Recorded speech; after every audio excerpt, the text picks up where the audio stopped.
Olá, amigos, saudações a todos vocês, sejam sempre bem-vindos, meus alunos, meus amigos, conhecidos e desconhecidos. Bom, hoje eu quero começar aqui fazendo um comentário de algo que eu pesquisando aqui na internet eu descobri, né? Todo mundo sabe que o xadrez ele foi proibido em algumas nações, né?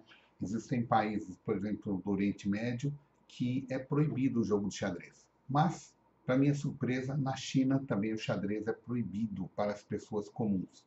E na Coreia do Norte também é proibido o xadrez atualmente.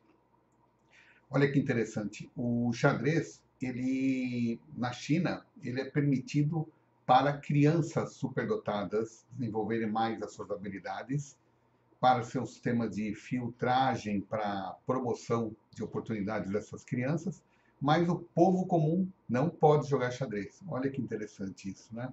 Se pegarem é uma contravenção, o cara perde os pontos. E vamos lá. E para minha surpresa, nos gulags, né, naquele sistema que o Stalin montou de repressão para os soviéticos, né, depois da guerra, o Stalin era um cara muito viril, muito sem nenhum polimento, sem nenhuma educação adequada. Era um monstro, realmente, um cara frio, calculista, sanguinário. Né? E o Trotsky, que era um grande personagem político, que era um oponente do Stalin, né? Inclusive, quando eles jogavam xadrez, o Stalin era massacrado. O Trotsky era um jogador muito bom. O Trotsky era um cara que jogava muito bem xadrez, era professor de xadrez, e um russo que jogava com grandes mestres, né? Então ele tinha ali uma capacidade intelectual extraordinária, ele jogava bem xadrez. E o Stalin fez a besteira de jogar com ele e foi massacrado várias vezes. Então o Stalin não podia ouvir falar em xadrez. O Stalin gostava de jogos de azar. E aí, na sequência, né, entre outras desavenças, a luta pelo poder, né, já que o Trotsky, que era um cara muito inteligente, o Stalin deu um jeito de bani-lo, expulsá-lo do Partido Comunista e depois expulsá-lo da União Soviética. E aí o Trotsky foi morar fora da União Soviética expulso. Mas mesmo assim, olha que interessante, ele tinha dois seguranças armados para protegê-lo. Quem que bancava? Se a União Soviética mandou o cara para fora do país, né? E nessa situação, o Trotsky estava lá no exílio e estava lá os seus seguranças e de repente apareceu um cara chamado Monar, que foi um convidado, naquelas conversas, oh, você gosta de jogar xadrez? Ou tem um cara que joga bem, quer vir jogar com você, né? E o Trotsky estava no exílio, dando aulas de xadrez, ensinando pessoas do Partido Comunista. Olha que interessante, o cara foi expulso, banido da União Soviética e estava em contato com os comunistas fora da União Soviética, para ver como tem uma estrutura muito organizada. E esse cara que foi jogar com ele, na verdade, ele se chamava Jacques Monar, que era um nome muito estranho, mas na verdade ele era um espião. Ele era um espião chamado Ramon Mercader espanhol, um espião espanhol pago, imagina pagar um cara para ir lá na Espanha matar o Trotsky, não custou barato, né? Mas o Stalin bancou o pagamento do espião para matá-lo. E, sendo assim, esse espião, o, o Jacques Monar, né? Ou seu nome verdadeiro, Ramon Mercader, foi jogar xadrez com o Trotsky. E na partida, ele deixou um bispo cair. Derrubou um bispo assim meio estupidamente. E o coitado do Trotsky foi abaixar a cabeça, abaixar na mesa para pegar o bispo. E esse cara estava com uma picareta pequena, escondida, não sei, no seu corpo, tipo uma machadinha, né? E ele, pum, deu a picaretada no crânio do Trotsky. Arrebentou a cabeça dele, voou sangue para todo lado. Nisso, os seguranças acordaram, estavam tirando uma soneca, foram para cima, mobilizaram o cara e no dia seguinte ele faleceu devido aos ferimentos causados pela picaretada que ele tomou na cabeça. Né? Então é uma coisa muito triste, né? A gente vê pelo lado do xadrez um enxadrista brilhante, né? Que está envolvido na política e foi assassinado. Não obstante disso, eu fiz um vídeo falando sobre a morte do Alekhine também, né? Que eu já vou dizer para vocês. E só para completar. Então, quando o Trotsky foi morto, a revista Time publicou a reportagem sobre esse assassinato, que tinham dúvidas se foi mandado pelo Stalin, pelo serviço secreto da União Soviética, né? Então virou o mundo essa notícia, mostrou a sala, o chão todo ensanguentado, né? O tabuleiro de xadrez lá com as peças.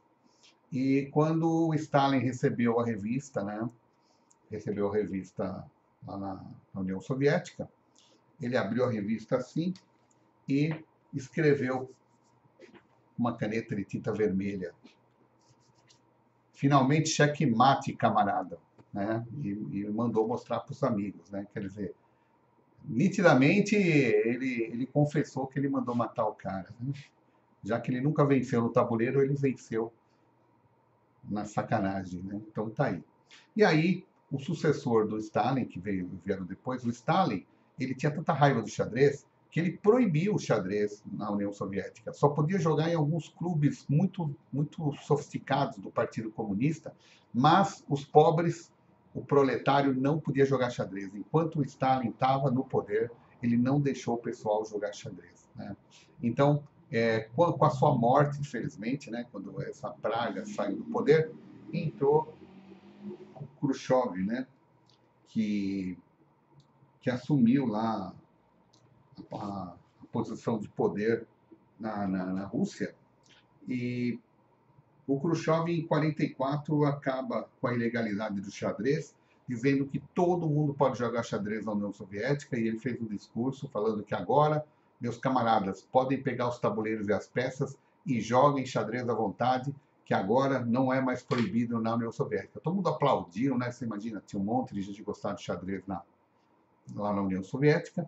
E aí o Kennedy mandou um recado para o Khrushchev, falou, ó, parabéns pela atitude, é um passo interessante que vai abrir conversas civilizadas entre a União Soviética e os Estados Unidos, que viviam no começo da Guerra Fria, tá bom? Então, tá aí uma explicação para vocês dessa morte. Agora eu vou falar rapidamente do Alekhine. O Alekhine, ele era de uma família muito rica, família de industriais, tinha muito dinheiro. E conforme teve a Revolução Comunista, né, de 1917, a família do Alekhine perdeu muita riqueza, propriedades, eles tinham fábricas, perderam quase tudo. E o irmão do Alekhine, que ensinou ele a jogar xadrez, foi assassinado lá pelos agentes soviéticos, né? Sua família perseguida, e o Alekhine foi morar na França e conseguiu nacionalidade francesa. E o Alekhine disputava torneios, estava jogando no melhor momento do xadrez mundial, né? Só tinha fera na época do Alekhine, e ele jogava muito bem, ele apanhava e ganhava também, né? E ele conseguiu se sagrar campeão do mundo, vencendo o Capablanca. Depois, por problemas emocionais, de álcool, ele perdeu o título mundial por Max Euler, que era um matemático gênio. Depois de um ano, o Alekhine estudou, foi lá e ganhou de novo. E o Alekhine era campeão do mundo. Quando começou a Segunda Guerra Mundial, os territórios ocupados pelos nazistas faziam seus torneios de xadrez. E a Federação de Xadrez não quis participar, porque estavam em guerra, né? Então, os territórios ocupados faziam seus grandes torneios de xadrez. E os enxadristas, alguns ficavam para jogar e outros não, e fazendo um protesto contra a dominação nazista na Europa. Então, teve um racha no xadrez mundial nessa época. O que seria o equivalente à FIDE hoje, ficou do lado dos aliados, também fazendo seus pequenos torneios, e o Hitler usava o xadrez para fazer propaganda nazista. Já que ele tinha grandes jogadores alemães, né? Tinha o Klaus Jung, que era um prodígio alemão, tinha o Alekhine, que era nacionalidade francesa, mas ele aderiu a apoiar o regime nazista nas propagandas, escrevendo textos no jornal ofensivos aos judeus, né? Assinado por ele, mas dizem que não foi bem assim, né? Porque a namorada do Alekhine era uma milionária francesa, E ela tinha um castelo, tinha um monte de muito dinheiro. E os nazistas fizeram uma chantagem com ele, ó, para a gente não mexer com ela, para a gente não matar os seus gatos aí, Alekhine, você faz o que a gente está te falando. Você vai assinar textos nos jornais contra os judeus, você vai falar da raça superior, você tem que ficar do nosso lado, falar bem do Führer. E o Alekhine fez isso, não tinha saída. Se ele não fizesse algo assim, a namorada ia sofrer sanções, né? Ele mesmo podia ser morto pelos nazistas.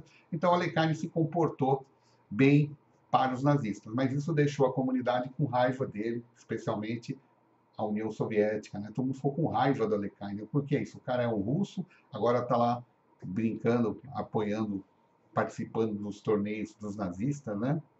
E o que aconteceu depois é que no período final da guerra, o Alekhine foi para Estoril, ficar num hotel, né? E estava se preparando para disputar novos torneios para poder ganhar dinheiro, né? E o que aconteceu? O Alekhine, ele estava começando a estudar xadrez, louco para aparecer um torneio, e aí veio um convite, um desafio do Botvinnik, que ia desafiar o título mundial. Nessa, o Alekhine ficou cheio de esperança, porque ele estava sem dinheiro, ele estava vivendo de esmola do clube de xadrez lá de Portugal, e o Alekhine começou a se preparar para jogar com o Botvinnik. Sendo assim, aconteceu uma coisa misteriosa, que o Alekhine foi encontrado morto no seu quarto, né, com um pedaço de carne de 10 centímetros entalado na garganta, mas, para surpresa de todo mundo, os assassinos erraram o time, porque ele tinha passado na portaria do hotel e pedido um bife acebolado, alguma coisa assim, e subiu para treinar um pouquinho. Sentou lá na sua poltrona, estava jogando, aí os assassinos vieram e o mataram, porque falou assim, você tem que ir lá matar o Alekhine e enfia um pedaço de carne na garganta dele para fazer de conta que ele morreu sufocado. Então eles devem ter sufocado ele com travesseiro, né?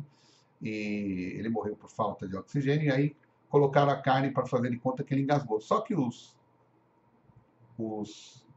bandidos, né, os assassinos, eles erraram o timing, porque depois que eles foram fazer isso, é que a moça chegou com a comida para entregar no quarto do Alekhine.